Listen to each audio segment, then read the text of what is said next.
Welcome to the John Cady Podcast. I'm John Cady, U.S. Navy retired former minister. And I'm going to revisit a blog that I wrote several years ago on a spiritual abuse website.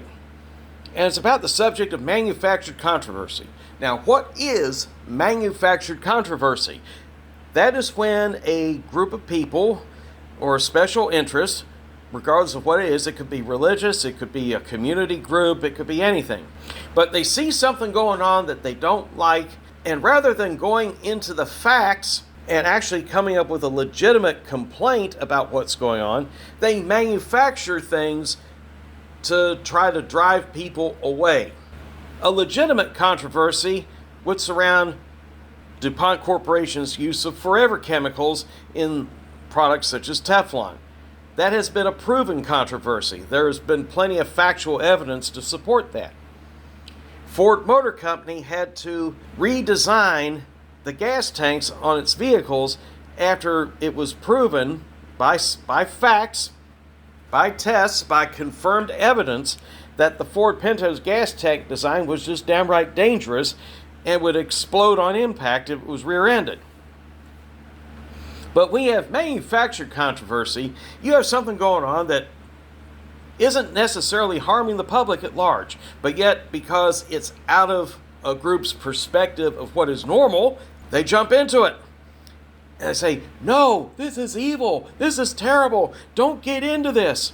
If you do this and get involved with their music or their movies or whatever, it's going to split hell wide open.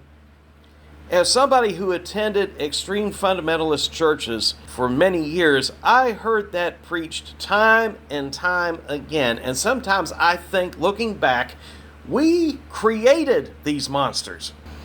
For example, Ozzy Osbourne was a result of the Satanic Panic, when you think about it, as was Black Sabbath.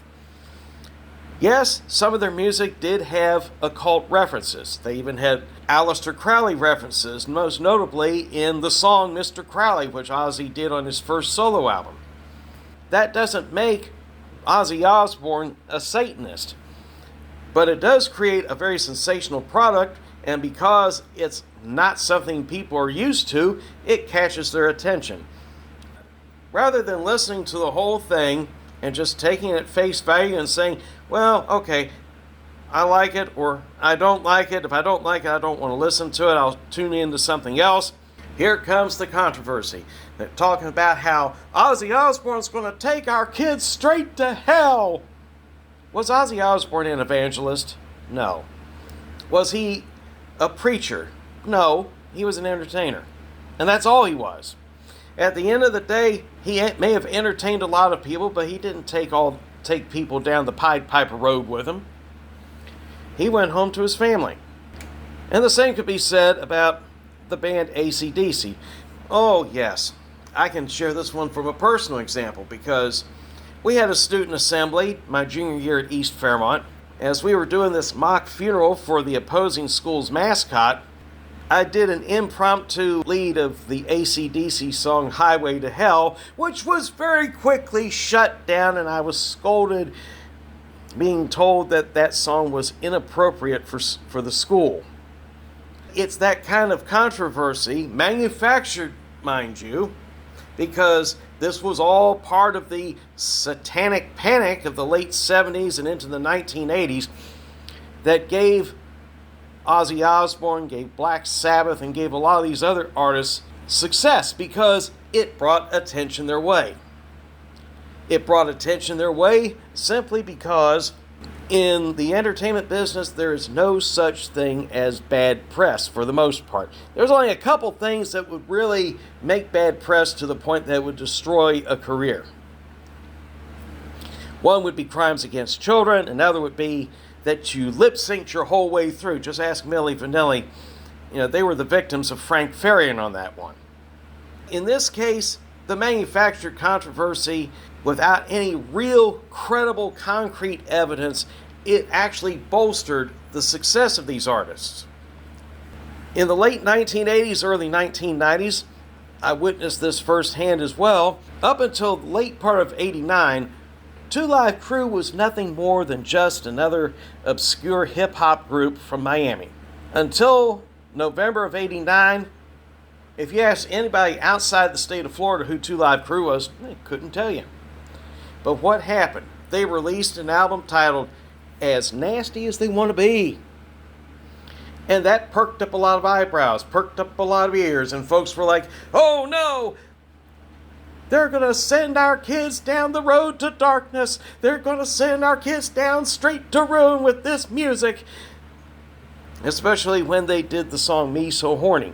What happened? Two Live Crew's music wasn't played in front of kids. It was mostly played in paid concert venues and in nightclubs, which were hopefully frequented only by adults. Any parents who bring their kids to a nightclub, you're just wrong. Children don't belong in nightclubs. I'll put that disclaimer out there right now. Don't take your kids to the nightclubs. It's not their place.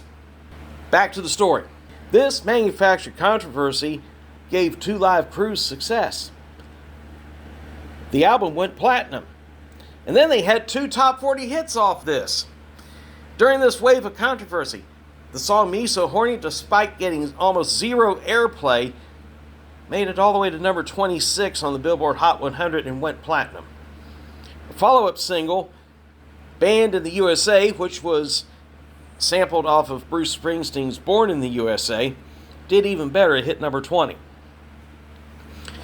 The controversy made Two Live Crew a household name, for better or for worse. They got noticed. The money came in. The concert venues came in. Granted, their success was a bit short-lived because of controversy surrounding the use of certain stage names, in particular George Lucas's beef with Luther Campbell over the use of Luke Skywalker. That deflated them quite a bit. They became successful and they became well-known even now, over 35 years later. So what are we talking about here? Certain movies, horror movies, with all their strange references. And I hear the same complaints there. You're going to take these kids to hell. You're going to take your kids to a Rob Zombie movie. Rob Zombie's going to take them straight down the path of darkness.